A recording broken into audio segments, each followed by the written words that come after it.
When John Lewis crossed that Edmund Pettus Bridge with nothing but a backpack and 150 Alabama state troopers facing him, it was quite improbable that years later, the president would sign the Voting Rights Act.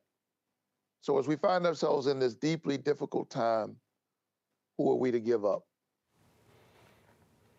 Today marks 60 years since the historic events of Bloody Sunday, when the late Congressman John Lewis was among peaceful civil rights demonstrators who were violently confronted by law enforcement on the Edmund Pettus Bridge in Selma, Alabama. That's right, and busloads of people from Atlanta right now are traveling to Selma to commemorate this major turning point in the civil rights movement that led to the Federal Voting Rights Act of 1965. And I caught up with a few of them. 2 hours. About 2 hours. Okay. For these women, it's a pivotal part of history they never want to forget. This week marked 60 years since Bloody Sunday. You can read about something, you can watch a movie about something. Nothing takes the place of actually going to sites of historical importance. It was March 7th, 1965, when some 600 civil rights activists, including Atlanta's John Lewis and Hosea Williams, started a march from Selma to Montgomery. As they crossed the Edmund Pettus Bridge unarmed, many were brutally beaten by state troopers.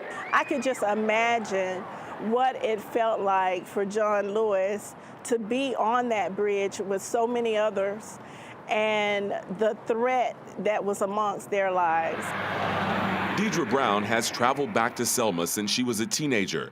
This year, she's taking a group of Atlanta college students. We lay a commemorative wreath at each of the monuments so we can honor the lives that were lost and the lives that have since been lost. I'm taking a cohort of teachers to Selma so that we can, as adults, as educators, develop lessons and experiences to bring this event alive for our kids. With John Lewis and many of the revolutionary leaders of the civil rights era now gone, these women say being in Selma commemorating this historic day is part of honoring the sacrifice.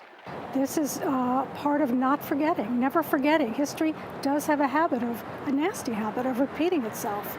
And we all want to stay strong, be there together, side by side, to show strength.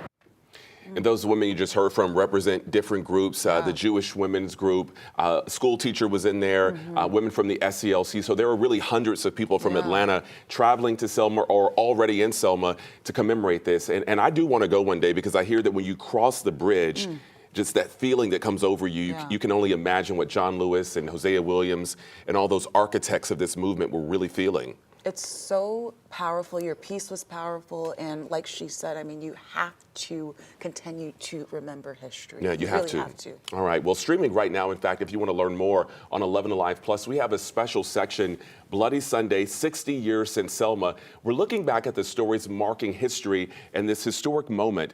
Just look for it on the home screen right now on 11 Alive Plus. You can download it on your TV and watch for free.